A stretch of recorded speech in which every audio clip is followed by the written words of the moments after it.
Vamos abrir a palavra do Senhor em Gênesis, no capítulo 2. Vamos ler novamente o verso de número 24. Estou escutando o pastor Levi falando e estava me alegrando com ele, assim como os irmãos.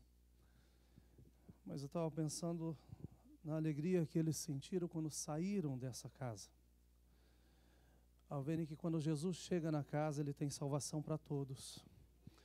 Existe um manto da salvação que é estendido, será salvo tu e a tua casa. Vocês já pensaram que hoje em dia nós, por tantas vezes, estamos cobertos com uma coxa de retalho? Alguns da família estão abrigados, mas outros tantos precisam ser abrigados ainda pela graça do Senhor. Que esse mês da família seja um mês onde nós possamos ver o milagre do Senhor acontecendo.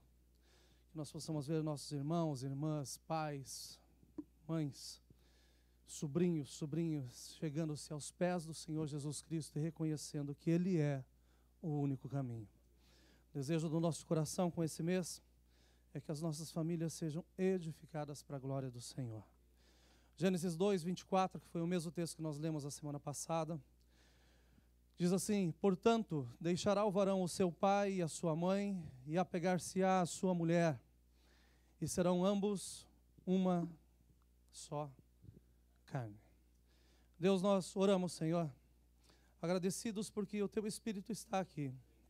Nós sentimos liberdade, Senhor, para que o Senhor fale, Senhor, conosco. E pedimos em nome de Jesus que a Tua palavra chegue até o lugar, Senhor, que o Senhor mesmo a tenha enviado. Fala conosco, fala com aqueles que estão nos acompanhando das suas casas e fazendo desse momento o seu culto nesse dia. Que o Senhor possa, Senhor, fazer milagres, Senhor, e que o Teu nome seja exaltado. É o nosso pedido no Teu santo e precioso nome. Amém. Que Deus os abençoe. Podeis nos assentar. Alguns dias atrás eu fiquei rico com um telefonema que eu recebi. Uma pessoa me ligou e no começo da história, a história era bastante triste, porque esse rapaz falou que ele chegou na sua casa e a sua esposa tinha ido embora. Até aí a história foi triste, mas daí depois ele continuou a história. E como eu já disse, pela história eu acabei ficando rico por alguns minutos. Porque esse homem falou tanto de dinheiro, e das posses que ele tinha, e das coisas que ele fazia, e dos recursos que ele conseguiu arrecadar e guardar durante todo esse período que ele está na América. Então eu fiquei rico só por participar da conversa. Dizendo de dinheiro que ele tinha escondido da esposa, o dinheiro que ele manda para o Brasil sem ela saber, as coisas que ele faz e que ninguém sabe na sua família. E então, no finalzinho da história, eu consegui entender por que a sua esposa saiu de casa. Não simplesmente porque ela não gostava de dinheiro, mas porque esse homem tinha tantos segredos com ela. E, na verdade, ele tentava encobrir esses segredos, dizendo para ela que o importante era ter uma vida boa. A verdade é que, por mais estabilidade que a pessoa tenha, o que importa, às vezes, não é uma conta bancária recheada, não são bens, não são patrimônios, mas é a questão da vida. É a questão que nós temos de relacionamento. Eu entendi com esse irmão e acompanhei esse irmão por alguns dias, até que a sua esposa retornou para casa. E retornou pobre, porque ela não sabe ainda da riqueza que ele tem escondido. Mas a verdade é que eu chamei esse casal e não apareceram, não são da nossa igreja, moram numa cidade próxima. E chamei eles para estar aconselhando eles, para estar caminhando com eles. Mas o problema vai continuar, porque é um casal que continua cheio de segredos. Pessoas que moram juntas, vivem no mesmo espaço, mas já estão separadas e por tantos motivos que a gente nem sabe.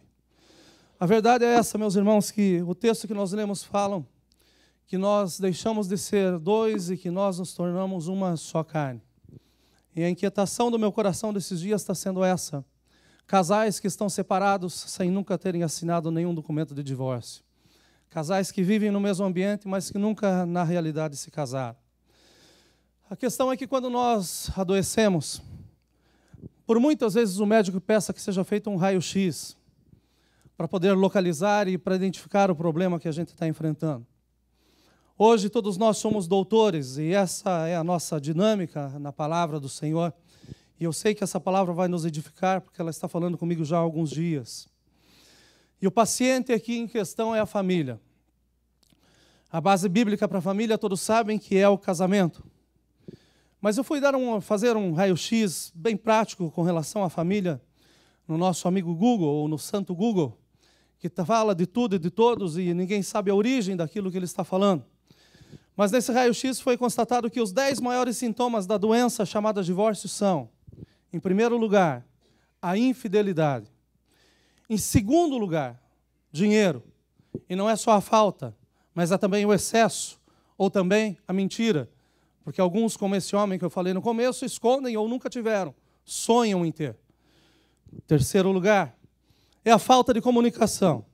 E tem muitas mulheres que reclamam que o seu marido não fala. Às vezes fala mais com um amigo do que com a própria esposa. Quarto lugar, são os constantes desentendimentos. Quinto, ganho de peso.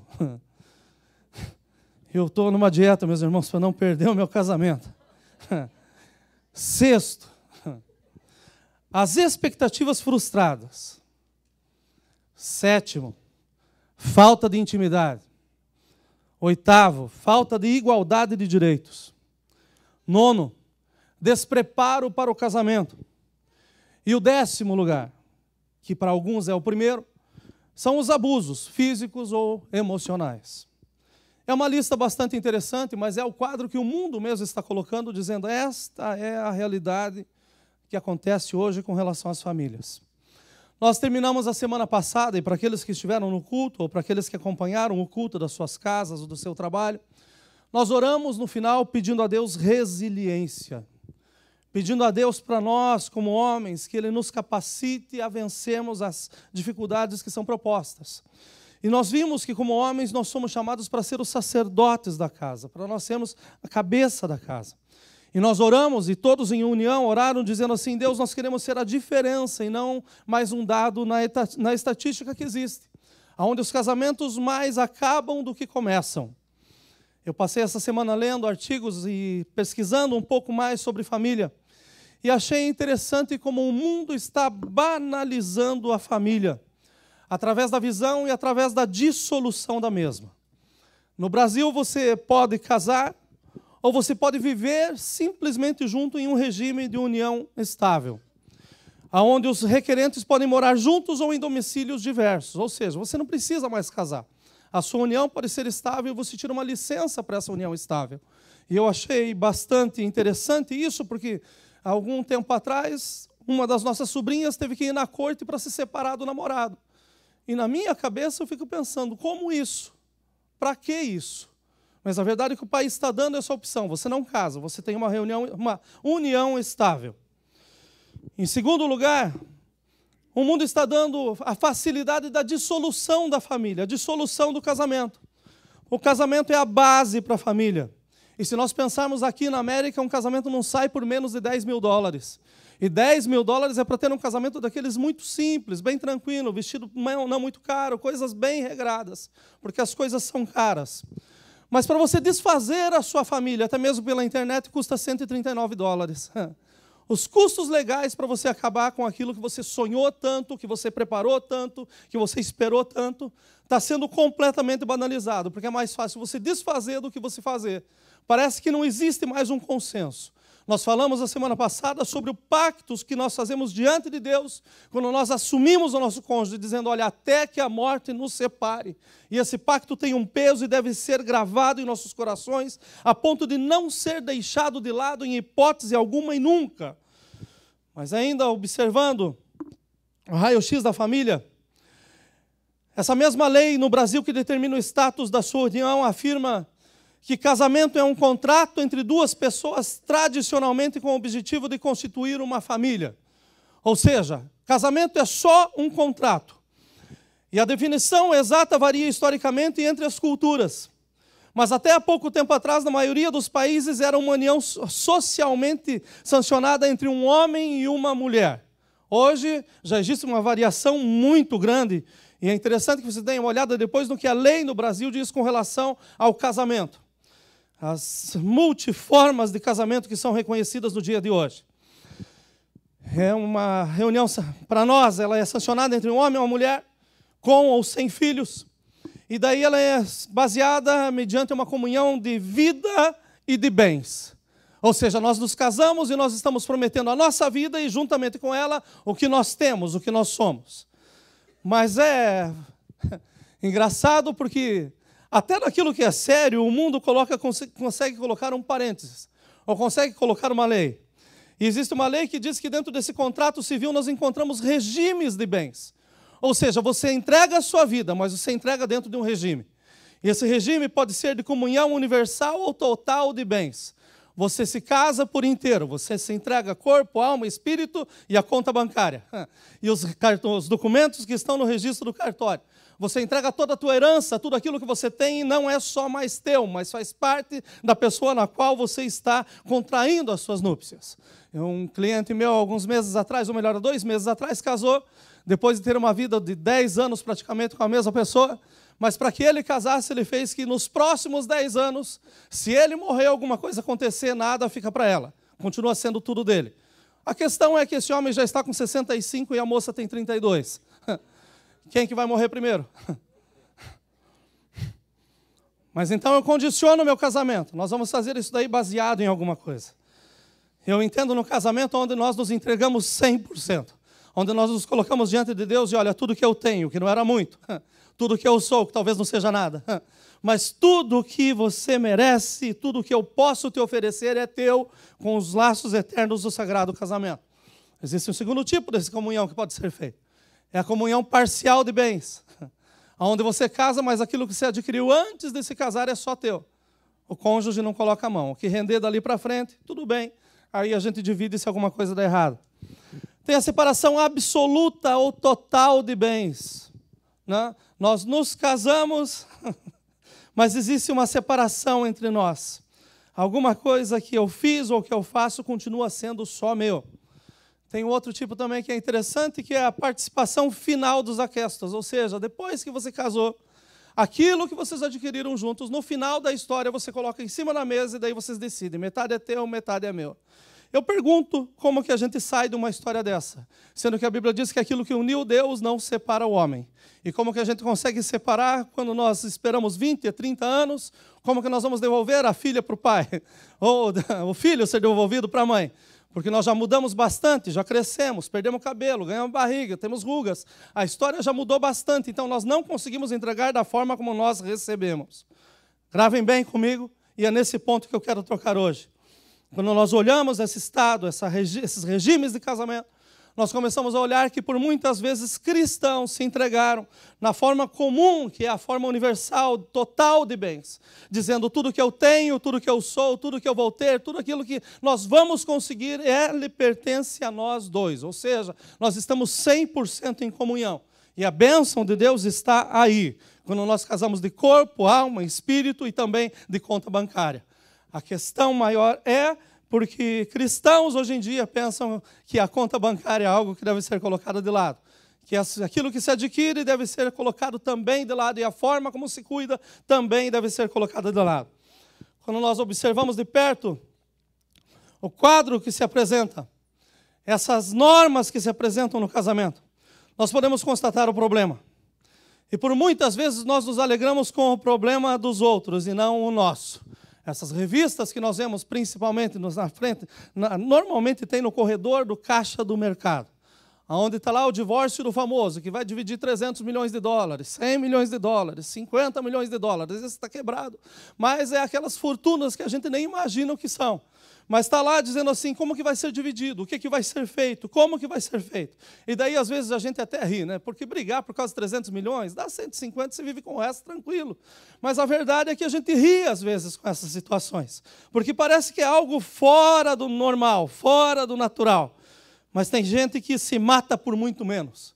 Tem gente que se apega por coisinhas tão pequenas e daí vai até o fim dizendo, eu tenho a razão. Eu entendo que o fato de nós passarmos por essa breve análise, alguns aqui já puderam diagnosticar a sua própria condição. Alguns aqui já puderam ver que estão presos em algumas coisas que precisam ser livres em nome de Jesus. Nós estamos vivendo em meio a tempos extremamente difíceis. Então nós precisamos ainda mais de Deus e da sua palavra para dar norte à nossa vida. A família, de acordo com o princípio divino, é um grande desafio. Deus sabia que ia ser bastante dificultoso o fato da família. Nós olhamos esse texto e nós pensamos, olha, 2 se tornarem um. Isso não é coisa muito simples de acontecer. Porque nós crescemos em diferentes situações e num cenário completamente diferente. Eu e a Kátia crescemos na mesma cidade, em bairros diferentes, e quando nós nos encontramos, a nossa vida era 100% distinta. A única coisa em comum era o nosso Senhor Jesus Cristo. Mas a verdade é que do casamento é isso. São 2 mundos que vão se unir e vão ter que se integrar em um único mundo. São 2 cabeças que vão se tornar uma única sentença. E essa união precisa acontecer com a graça do nosso Senhor Jesus Cristo. Nós crescemos em situações diferentes, em condições diferentes. Nós crescemos, às vezes, com uma educação religiosa diferente, uma posição social diferente, uma posição econômica diferente, uma posição cultural completamente distinta. E muito mais do que isso, nós somos formados por Deus de uma forma diferente. Nem todos aqui têm o mesmo temperamento, graças a Deus. Porque se nós tivéssemos, seria um terremoto nessa terra. Nós somos diferentes. E daí, pelo fato de sermos diferentes, nós agimos diferentes, nós pensamos diferentes. E quando nós nos casamos, nós enfrentamos o grande desafio de se colocar 2 diferentes em um mesmo ambiente e eles se tornarem um. Os que são casados conseguem saber do que eu estou falando. E aqueles que vão casar, é bom começar a orar, porque nós precisamos da graça do Senhor em todo o tempo. São 2 cabeças que são colocadas debaixo do mesmo teto. 2 cabeças que vão se tornar apenas uma. E o maior problema que nós encontramos hoje é quando um quer decidir qual que vai ser a cabeça. Quando os 2 começam a pensar, tudo bem, 2 vão se tornar um, mas quem que vai ser o um que vai ser aqui no meio? Quando ele começa a se impor e dizer, vai ser eu penso melhor, eu sou melhor, eu sei mais. E daí os atritos começam a acontecer. Tem uma história que fala que no primeiro ano de casado, o homem fala e a mulher escuta. No segundo ano, a mulher fala, o homem escuta. Mas no terceiro ano, os 2 falam e todos os vizinhos escutam.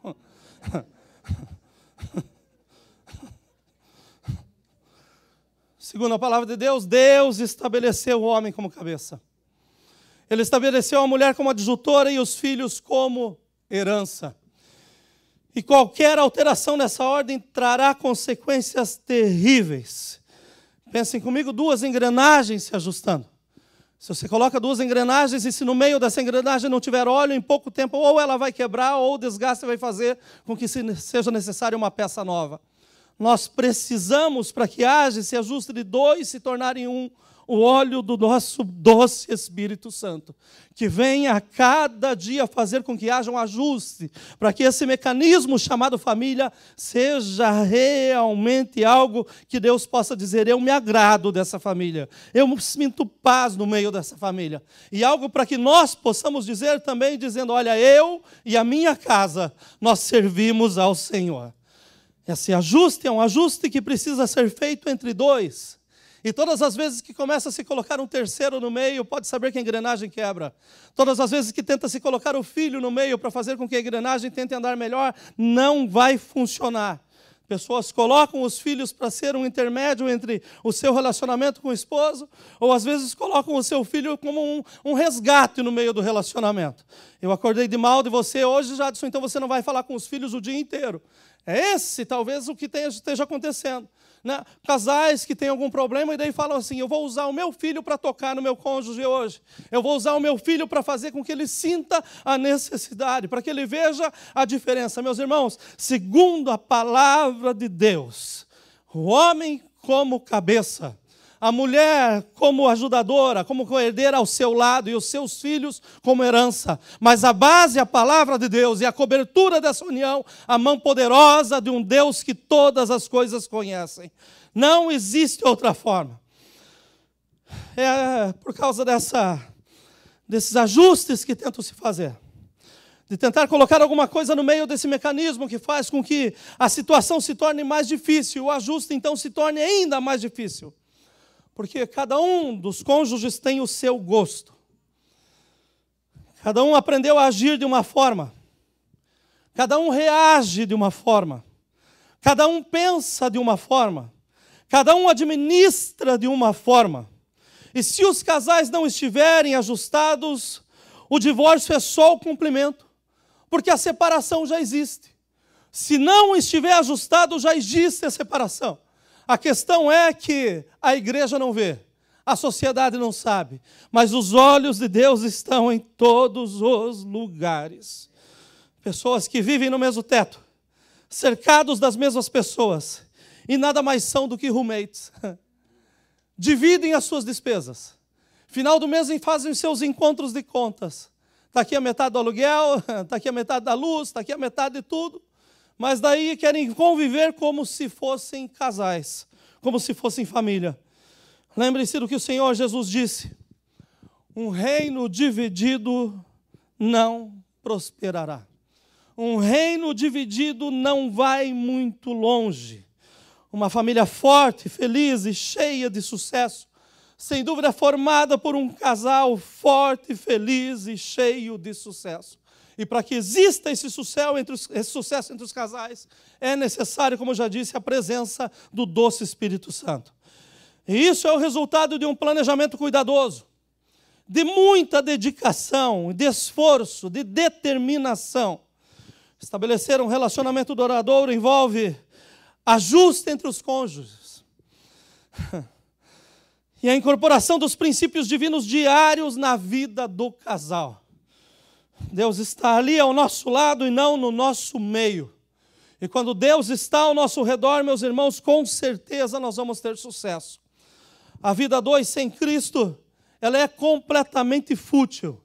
Porque Jesus mesmo disse, olha, sem mim nada podereis fazer. Então, para que nós tenhamos ajuste, é necessário 3 elementos. E aqui está a mensagem. O primeiro elemento, estabelecer uma ordem divina. Toda a casa precisa ter um Deus. Segundo lugar, nós devemos viver de acordo com a vontade desse Deus. E em terceiro lugar, nós devemos fazer de Cristo o nosso foco. Se nós tivermos esses elementos dentro da nossa família, sem dúvida nenhuma nós seremos uma família de sucesso. Vamos falar um pouquinho sobre termos essa ordem divina dentro de casa. E é interessante aquelas casas onde são mistas. Pessoas que, alguns, o cônjuge, um é evangélico, o outro é católico. O cônjuge é evangélico e o outro é ateu ou à toa. Né? O cônjuge crê em Deus, mas daí ele não professa a sua fé por causa do seu companheiro. Uma casa onde o ambiente é um ambiente misto. E eu creio que chegou um momento da igreja orar para que a nossa casa seja uma casa de Deus 100%. Chegou a hora do cônjuge continuar orando ou começar a orar para que o manto da salvação alcance o nosso leito também, para a glória do Senhor Jesus. Deus não habita de parede e meia e ninguém vai ser salvo por tabela. A salvação ela é individual e Deus continua sendo o mesmo hoje que era ontem e será amanhã. Ele disse que, olha, será salvo tu e a tua casa. Então nós devemos ter sim essa ordem divina e sabermos em quem nós temos confiado, em quem nós temos crido. E Deus está disposto a fazer da nossa casa, da nossa família, algo onde o nome dele possa ser glorificado. Para que o povo entrasse na terra prometida, se os irmãos lembrarem um pouco da história, Deus vai lá e fala assim, olha, vocês têm que acabar com os jebuseus, com os amorreus, com os girgazeus. Ou seja, acabe com todos os eus do meio da história. E quando você acaba com todos os eus, você consegue entender que quem deve viver no lugar é Deus. Está na hora de se acabar com os eus dentro da casa. Né? Eu tenho dinheiro, é o meu carro, é o meu cartão de crédito, é o meu emprego, é o meu documento, é o meu schedule.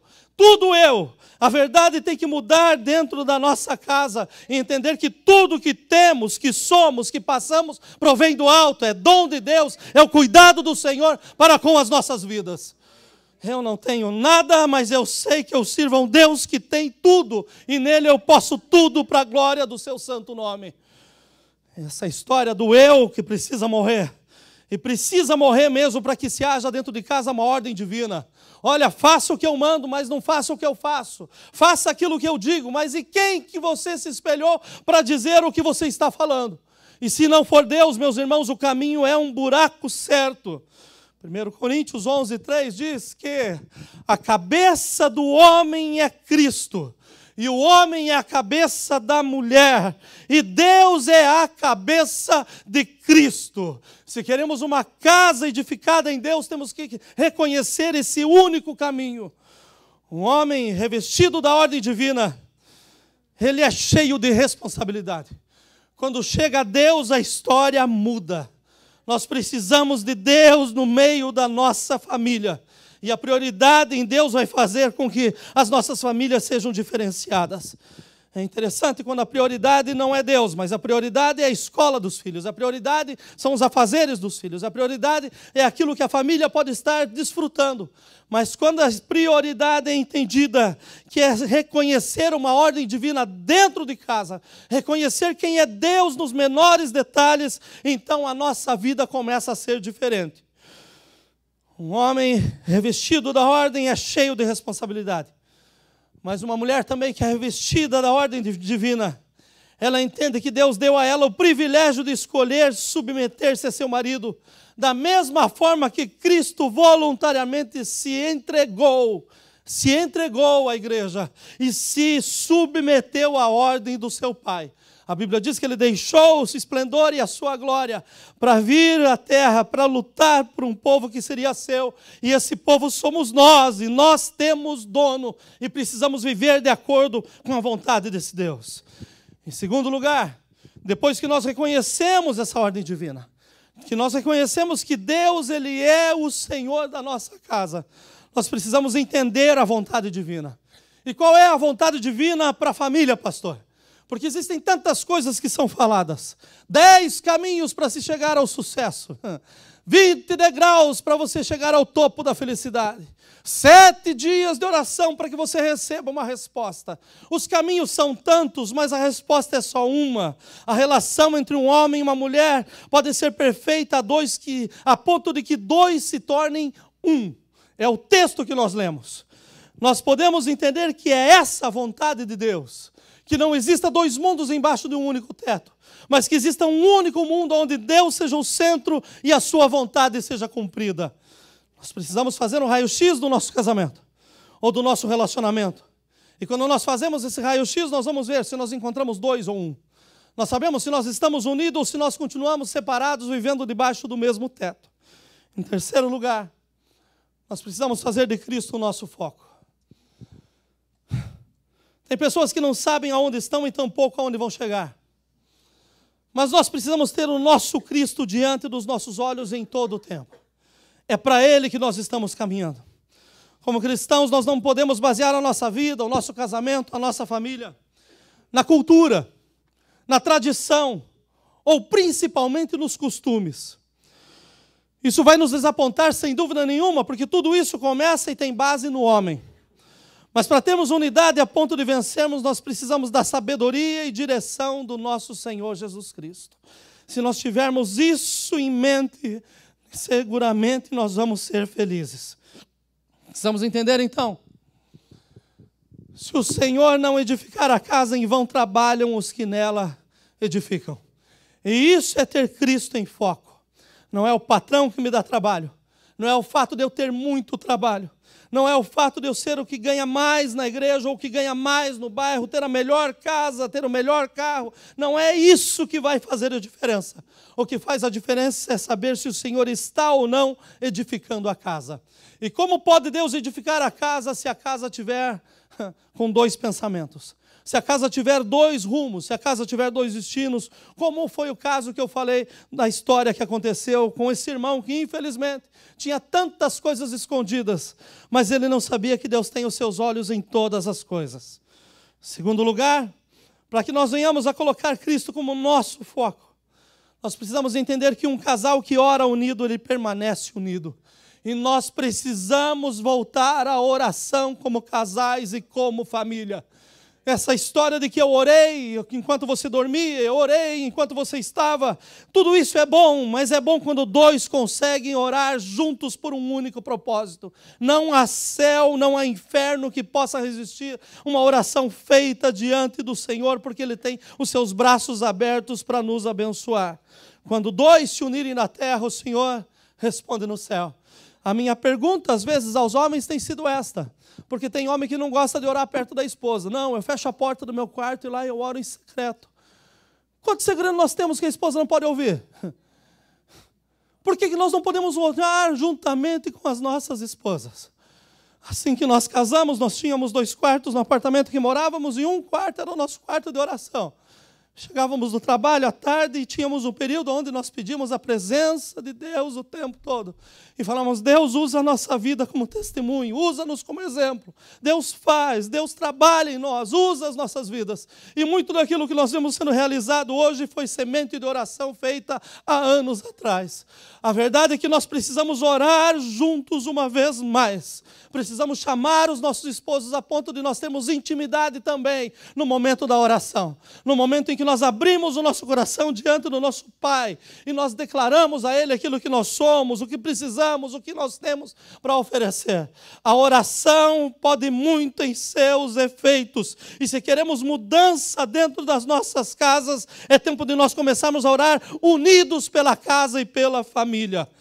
Se o Senhor não edificar a casa, em vão trabalham os que nela edificam. É cada um correndo para o seu lado à toa, porque no final parece que cai tudo num saquetel furado. Mas quando nós começamos a orar juntamente para que Deus multiplique, nós vamos sem dúvida nenhuma colher os frutos que foram plantados na presença de um Deus que tudo pode. Nós temos Cristo como nosso foco. Nós entendemos que um casal que ora unido, ele permanece unido. E a palavra de Deus diz assim, vocês não têm porque vocês não pedem. Peçam e receberão, e a sua alegria será completa. Mas nós estamos estagnados, porque nós precisamos de tantas coisas e nós não estamos pedindo pelas coisas certas. Quantas famílias aqui precisam que Deus abra as portas da imigração. E eu sei que Deus tem poder para fazer isso. Mas enquanto nós não nos unirmos como família diante do Senhor e dizer, Deus, abre as portas, eu tenho certeza absoluta que Deus vai continuar da forma como está, provendo pão, sustento, cuidado, mas eu creio que Ele quer fazer abundantemente mais do que nós pedimos e pensamos. É hora de nós orarmos e orarmos como casais, como família. A Bíblia fala, olha, peçam e receberão, e a sua alegria será completa. Está na hora de nós termos nosso Cristo como foco. Em terceiro lugar, dentro desse ponto, e eu já estou quase terminando, a oração é a regra divina para nós vivermos. A Bíblia fala que quando nós oramos, nós ganhamos. Quando nós oramos, nós ganhamos. Pastor, tem orações que Deus não responde. Mas nada como sentir a presença de Deus enquanto nós oramos. Ainda que a resposta demore, como é bom saber que Ele está conosco. Ainda que não seja hoje o dia, mas é maravilhoso quando nós podemos orar e saber que nós não estamos falando com a parede, nós estamos falando com um Deus que tem os seus ouvidos abertos, seus braços estendidos e as suas mãos prontas para abençoar o seu povo. É hora de nós fazermos isso como famílias. Ter uma ordem divina dentro de casa. Seguir a um único Deus. E seguir a um único Deus não é se tornar um bitolado espiritualmente, um religioso, não. É escutar a voz de Deus e seguir os seus passos. Nós precisamos entender a vontade divina. E a vontade divina é que a nossa relação seja completa, 2 se tornando 1. E tendo Cristo como nosso foco, todas as coisas podem acontecer, mas nós permanecemos no caminho. E o caminho com Cristo, meus irmãos, o fim, a vitória é nossa, sem sombra de dúvida. Nós passamos pelo aparelho mais preciso de raio-x nessa manhã, nesses poucos minutos. Essa palavra, ela penetra até a divisão da alma e do espírito. Não existe nada que revele mais do que a palavra de Deus. E não existe um outro lugar para a família se encontrar hoje a não ser na palavra de Deus. É o lugar onde nós devemos colocar como espelho para as nossas vidas, para os nossos relacionamentos, para a nossa aliança. Onde nós podemos perguntar e falar com toda certeza, sabendo que a resposta vem. Essa palavra, ela chega até a divisão da alma e do espírito e ela faz aquilo que nela lhe apraz. Eu tenho certeza que está claro na sua mente se na sua casa são 2 ou se é 1. Ninguém melhor do que você para dizer isso. Se o relacionamento que você tem é um relacionamento que se cumpre no texto que nós lemos, onde 2 se tornaram uma só carne. E eu fiquei pensando essa semana como que a gente pode entender isso de uma forma mais fácil. E quando nós somos pais, então se torna óbvio, porque nós olhamos para os nossos filhos e nós vemos uma só carne. É o resultado de uma união em Deus que fez com que houvesse uma só carne. É isso que Deus quer de nós. Que nós tenhamos um coração pronto como o coração dos nossos filhos. Uma única só carne, onde ninguém tem direito, onde todos estão ali para aprender e para melhorar passo a passo. E Deus nos corrigindo, nos ajudando, nos ensinando em todo o tempo, em toda hora, em toda situação. E o seu nome sendo glorificado. Como está a sua casa? Você olha para a sua casa e você vê que no seu relacionamento tem 2 ou você vê que tem 1? Cada um está andando o seu próprio caminho. No final do mês, como eu já disse, encontram as contas. Ou mais ainda, quando se encontram no restaurante e cada um pede uma conta separada. Mais ainda, quando cada um vai fazer uma coisa, o outro não precisa saber, porque o dinheiro que eu ganho é meu, as coisas que eu faço são minhas, não importa. Meus irmãos, nós somos unidos pelos laços eternos do matrimônio. E importa sim que nós caminhemos para o mesmo lugar, para a glória de Deus. Estamos tão presos a coisas pequenas. E depois nós estamos falando que estamos juntos para coisas grandes. Ah, Deus tem coisas grandes para fazer através da minha família. Que família? Que família? Como está a sua família no dia de hoje? É 2 ou é 1? É cada um vivendo o seu mundo ou é um só, pensando Deus em nós, nós em Deus, tudo é possível. Aleluia. E se você olha para a sua própria vida e você diz, pastor, é 2. Deixa eu te lembrar que Jesus advertiu sobre reino dividido, dizendo, um reino dividido não prosperará. E o fim chega. E quando chega, a vergonha também chega. Mas talvez você é um daqueles crentes cascudos, que nunca aceita que pode ter uma necessidade, que se esconde atrás da Bíblia. E eu conheço muitos assim, que quando você vai conversar, ele tem 10 versículos para guardar ele do erro que está fazendo. Para escondê-lo na palavra. E ainda diz assim, olha, a Bíblia, ela é escudo, pastor. Ela é escudo, mas não para esconder as tuas faltas.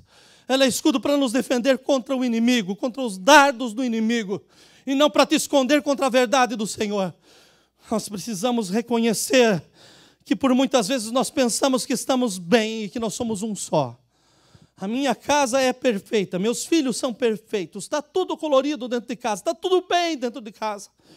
Mas deixa eu te lembrar que teve um casal que chegou com essa hipótese, dizendo diante do Senhor que eram um só, e acabaram morrendo por causa da mentira.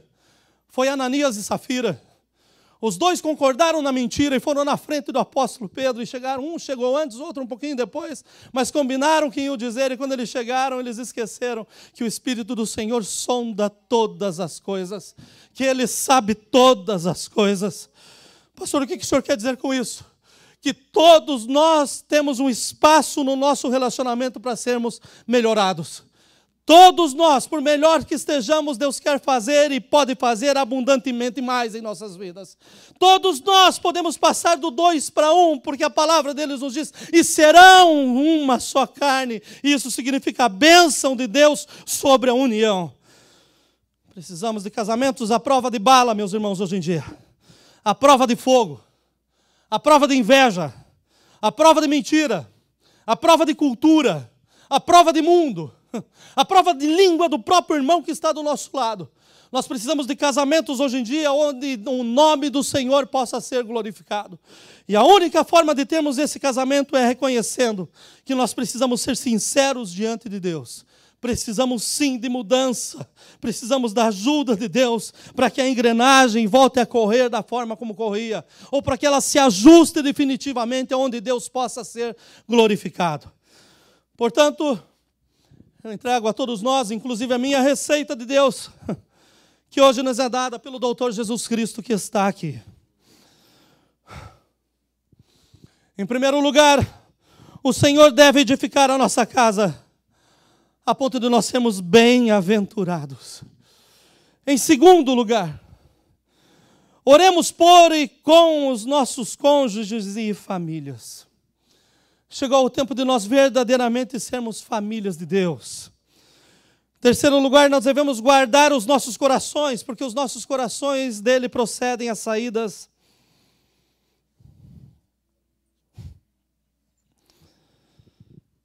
da vida. Quarto lugar, nós precisamos amar de fato e de verdade. E amar em fato e em verdade significa que não é amar do meu jeito, mas é aprender a amar do jeito como o Senhor mesmo nos amou. Porque todos os dias, como noiva, nós falhamos. Mas todos os dias as suas misericórdias se renovam a cada manhã. Em quinto lugar, família é uma companhia que nós devemos incentivar o crescimento de cada membro. Cada um dentro da estrutura tem um valor especial e pode ser melhorado de acordo com as nossas palavras. Pelas palavras ou nós levantamos, ou pela palavra nós enterramos aqueles que estão cerca de nós. Sexto, o uso correto do dinheiro é para prosperar e usufruir do seu ganho. Esse é um ponto que tem acabado com muitos no nosso meio. E há anos atrás, nós tivemos o privilégio de estar numa cidade e dois irmãos muito simples, eram os irmãos mais abençoados financeiramente da igreja. Não abençoados, mas prósperos da igreja.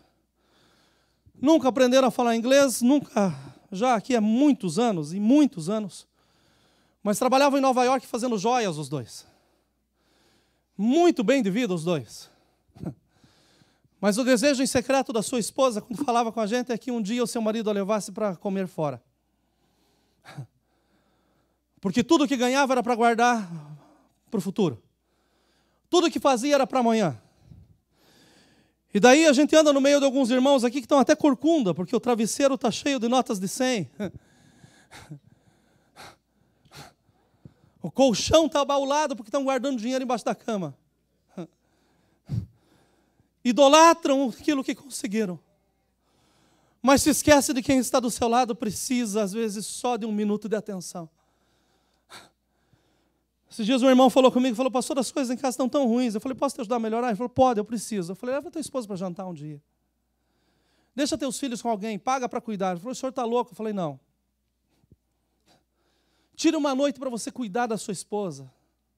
Vamos passar um final de semana longe, faça alguma coisa, vou entender se vocês não estiverem aqui. Pastor, mas vai gastar. Eu falei, não, você não vai gastar, você vai investir. Usufrua daquilo que Deus tem colocado na tua mão. Eu não vou contar o final da história do irmão, porque ele chegou com um sorriso enorme no outro final de semana. Mas vocês já imaginaram que tem gente que cuida mais da vaca que está no pasto do que da pessoa que está do seu lado do colchão? Pessoa que ilustra mais o carro que fica na rua do que se preocupa com comprar um perfume para sua esposa. Vocês já imaginaram como os valores estão tão invertidos no meio da família? Mas eu vou te falar, meus irmãos, que Deus nos dá e a gente tem que usufruir daquilo que a gente ganha. Gastar os dias da nossa mocidade com o nosso Deus, mas também com a pessoa que Ele colocou do nosso lado. Para que quando não chegue a velhice, a gente diga assim, eu tenho saudade, por que eu não fiz? Agora eu não tenho saúde, agora eu não posso fazer. As pessoas trabalham tanto para ganhar dinheiro e depois usam o dinheiro cuidando da saúde. Mas nós devemos usufruir daquilo que Deus tem colocado nas nossas mãos. E é tempo, igreja, da gente despertar para a nossa família. Por último, eu tenho um sonho. E esse sonho é muito grande, porque eu sonho com um mundo diferente. E a única forma do mundo ser diferente é nós termos famílias diferentes. É o mundo continuar olhando para nós e tendo uma referência. Não a referência das beatas ou a referência dos santos, não. A referência daqueles que são filhos de Deus. E que tem uma família que ainda que more no pior endereço do bairro, que ainda que não tenha os melhores móveis dentro da casa, ainda que tenha que dirigir o carro que quebra constantemente, mas que tem Deus no meio da sua casa. E isso é o mais importante. Em sétimo lugar, ensinem as crianças no caminho que devem andar. Elas estão de olho no nosso relacionamento. E elas estão se espelhando em nós, pais, para o seu futuro. Eu achava interessante porque a Ebra, ainda pequenininha, estava com 1 ano e pouquinho, ela saía para ir para a escolinha, e de vez em quando ela parava lá no meio e dizia: "Bye, amor, estou indo para a sala." Mas isso era porque ela via o jeito que nós nos tratávamos dentro de casa. Pense nos seus filhos. Se eles forem tratar a sua esposa do jeito que você a trata de vez em quando. Ou se forem tratar o teu esposo com as palavras que você usa de vez em quando. Que o bom Jesus nos mostre que é tempo de nós nos unirmos. Aquilo que eu quero para o meu corpo é cura. Aquilo que eu quero para o meu corpo é crescimento, é saúde. Então nós precisamos entender que Deus chamou 2 para se tornarem um. E é tempo de nós sermos um para a glória do Senhor Jesus Cristo. Ensinem as crianças no caminho que devem andar, para que quando cresçam, não se afastem dele. Nós estamos no meio de uma geração que não pensa em casamento, pensa em relacionamento. E se não der certo, muda de endereço, toma banho, está tudo novo. Nós estamos ensinando as nossas crianças na igreja, com a graça do nosso Deus, para que cresçam e para que tenham casamentos felizes em Cristo Jesus, para que sejam abençoadas. Então a melhor herança que nós podemos dar aos nossos filhos não é o dinheiro no banco, mas são os nossos exemplos como casais e como os filhos de Deus. Eu assisti um filme algum tempo atrás, esse filme é interessante, porque debaixo do mesmo teto viviam 2 espiões. O casal, a mulher saía de manhã para vender imóveis e o homem saía de manhã porque era administrador de uma empresa. Mas um dia eles abrem a mala, cada um seu, e está lá o seu próximo alvo. E qual não foi a surpresa saber que o próximo espião que ela tinha que matar era seu esposo. E o próximo espião que ele tinha que matar era sua esposa. E o filme é uma trama interessantíssima. Porque no final eles destroem tudo. A casa cai tudo, está tudo arrebentado. E daí os 2 estão um do lado do outro, que já descobriram que as fotos tinham mandado, era tudo um esquema que tinham montado. E daí eles olham tudo destruído. E daí um olha um para o outro e aí termina o filme. Eu penso que vai ter continuação. Porque eles estão dizendo assim: sobrou nós 2. A próxima história vai ser melhor. É interessante como o mundo pode falar conosco. Porque infelizmente tem horas que só sobram os 2. Cada um para o seu lado. Porque nunca entenderam que podem se tornar um só com a bênção de Deus. Eu termino aqui dizendo que Davi enfrentou uma das maiores dificuldades da sua vida. Porque ele está voltando de uma batalha, está com os homens cansados. Todos haviam lutado por aquilo que eles desejavam. Mas agora chega a triste notícia. Olha, suas casas foram queimadas, suas posses acabaram. Não tem mais nada, Davi. E Davi pergunta: e as nossas esposas? E os filhos, aonde estão? Eles foram levados cativos, levaram como escravos. E a Bíblia fala que aqueles homens naquele momento começam a chorar. Mas a chorar tão profundamente que se esgotaram as suas forças. Acabou tudo. Acabou tudo. Mas eu louvo a Deus que quando nós pensamos que está tudo acabado, Deus continua escrevendo a história. Deus continua dando o amanhã. Quando nós colocamos um ponto, Deus está colocando uma vírgula. E nós temos gente aqui no meio que está num ponto. Pastor, eu perdi meu casamento. Tantos desentendimentos aconteceram, pastor, e infelizmente nós sempre fomos dois. E a água que eu bebo agora, pastor, essa água, ela é amarga. O que eu faço com a minha vida, pastor? Desisto de tudo. Não desiste, não. Porque todo choro uma hora acaba. Mas a Bíblia fala que a alegria do Senhor, ela vem pela manhã. Eu tenho sentido no meu coração esses dias, meus irmãos, que nós vamos ter um tempo novo nessa casa. Pessoas que pensaram que estava tudo acabado vão começar a casar com a bênção de Deus. Pessoas que foram abandonadas, que ainda sonham em ter uma família. Deixa eu te falar que o autor da família está aqui. Foi ele que planejou. E ele sabe muito bem a tua história. Você não estava sozinho, ele estava lá. Mas ele quer continuar escrevendo. Então, onde você colocou um ponto, ele transforma numa vírgula. E ele diz, do amanhã, cuido eu. Eu tenho o melhor. E o melhor do Senhor está chegando. Eu conversei com um rapaz esses dias. Esse rapaz está animado porque ele vai casar daqui a algum tempo. Ele está tão feliz que ele vai casar. Mas ele falou, pastor, eu não vim pedir oração para que Deus abençoe a nossa futura união, não. Eu achei tão bonito. Ele falou, eu vim pedir para que o senhor ore pela minha sogra. A minha sogra, ela é maravilhosa, pastor. Que mulher querida. Mas Deus colocou no meu coração para orar, porque ela foi abandonada pelo esposo. Mas Deus colocou no meu coração para orar por ela, para que ela venha se casar, e talvez antes do que nós. Porque nós queremos ver a alegria no rosto dela uma vez mais. Pensa a oração de um genro, que ainda não é genro. Mas pensa num Deus que concorda no céu em fazer coisas novas. Davi está chorando, seus homens chorando. Pensem naqueles homens brutos, homens que brigavam o tempo todo. Era espada, era lança, era faca. Viam a morte diante dos seus olhos.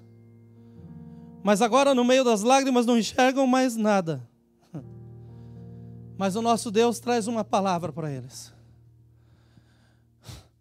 Dizendo, olha, ainda que se acabe tudo, se a família está viva, ainda tem solução.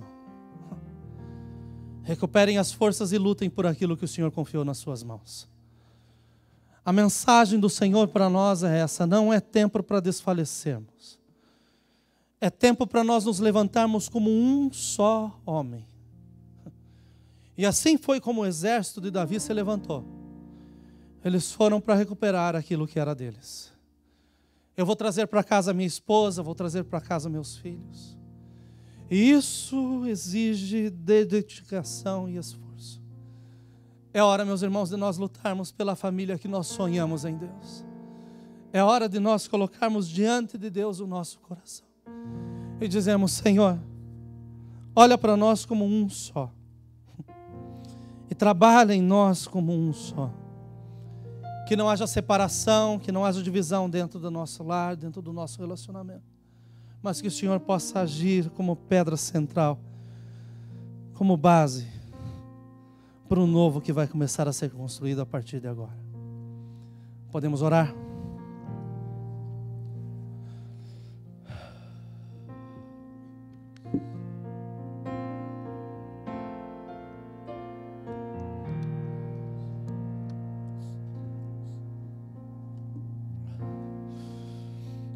Senhor, eu entendo pela Tua palavra que existem tantos eus, Deus, que precisam ser mortos hoje.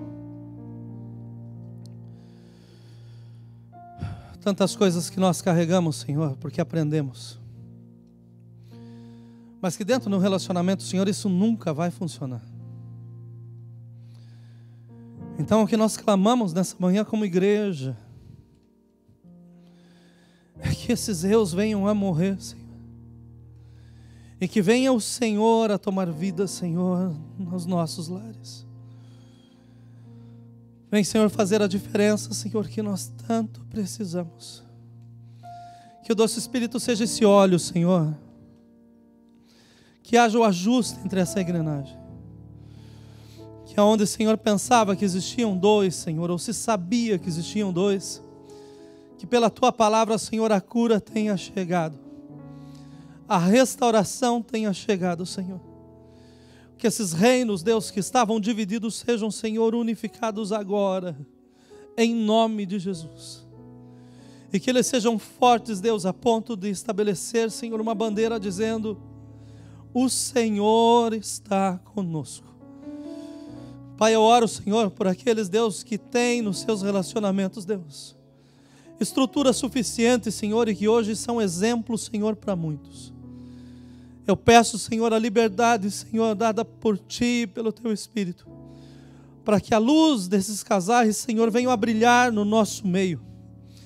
E que muitos outros, Deus, que têm sentido dificuldade, Senhor, em tantas áreas, Senhor, achem a liberdade em Ti, Senhor, de procurar, Senhor, esses casais.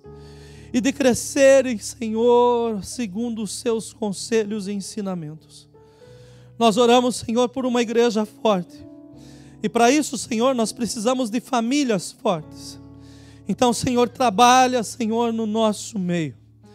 Eu peço, Senhor, para aqueles que têm chorado, Senhor, aqueles, Deus, que olham e só veem ruínas, mas que nessa manhã tenha sido, Senhor, aceso nos seus corações uma vez mais, Senhor, a chama, Senhor, de que o Senhor tem o melhor, Senhor, que está sendo preparado. Senhor, que os nossos olhos sejam testemunhas, Deus, de um amor, Senhor, que irá nascer, Senhor, nesses próximos dias. Que nós possamos ver, Senhor, nessa casa, casamento, Senhor, feito, Senhor, pela Tua bênção, com a Tua bênção e para a Tua glória. Nós oramos, Senhor, pelos nossos jovens, Deus, por aqueles, Deus, que ainda não casaram, Senhor. Que os seus olhos, Deus, não sejam, Senhor, ofuscados, Senhor, pelas luzes do mundo, que dizem, Senhor, que os relacionamentos podem ser estáveis, Deus. Estável, Senhor, é casar diante da Tua presença, é ter a Tua bênção sobre as nossas vidas. Pai, eu abençoo os nossos jovens. Eu abençoo, Senhor, aqueles, Deus, que estão tendo o seu relacionamento, Senhor. Estão, Senhor, em fase de namoro, se conhecendo. Que eles se guardem, Senhor, em Ti, Senhor. E entendam, Senhor, que em Ti, Senhor, há, Senhor, prazeres ainda maiores, Deus, que podem ser alcançados através da fidelidade. Eu abençoo os nossos jovens, Senhor. E eu peço, Senhor, para que eles possam olhar para cima, para que eles possam olhar para os seus pais, para que eles possam olhar, Senhor, para nós, Deus, e ver, sim, Senhor, que é possível ser ajustado, Senhor, em Ti, Senhor, e se tornar um só. Que esse seja um tempo, Deus, do Teu Espírito trabalhar em nossos meios. Tirar o pecado do meio da Tua casa. Limpar, Senhor, aquilo, Deus, que está, Senhor, sujo. E colocar em ordem, Deus, aquilo que está fora do lugar. Porque o Senhor vem buscar, Senhor, a Sua noiva, Deus. E como noiva nós queremos estar preparados, Senhor.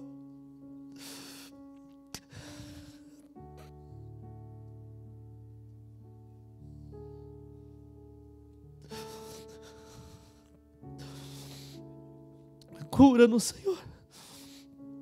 Sara-nos, Senhor. Levanta, Senhor, as famílias no meio dessa casa, para que possam ser diferença, Senhor, onde quer que elas estejam, para que o Teu nome seja glorificado, para que, Senhor, muitos se acheguem e perguntem a diferença, Senhor, e que nós possamos dizer que a diferença é se tornar um com a Tua bênção. Nós te agradecemos por esse momento no nome amado do nosso Senhor e Salvador Jesus Cristo. Amém. Amém. Que Deus nos abençoe.